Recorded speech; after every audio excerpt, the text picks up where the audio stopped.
Cet incontournable de la nuit, vous l'avez forcément déjà utilisé. Il a sans doute accompagné votre première fois, ou peut-être la dernière. C'est le préservatif. Mais connaissez-vous son histoire ? Tout commence à l'époque de l'Égypte antique.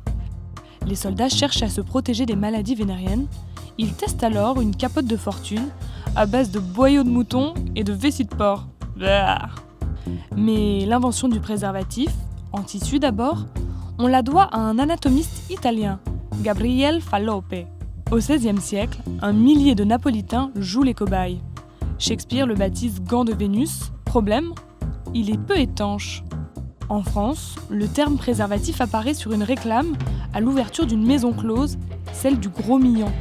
Située vers le Palais Royal, elle propose la fabrique de préservatifs de toute sécurité, bandages, suspensoires, articles d'hygiène, exportation discrète pour la France et l'étranger.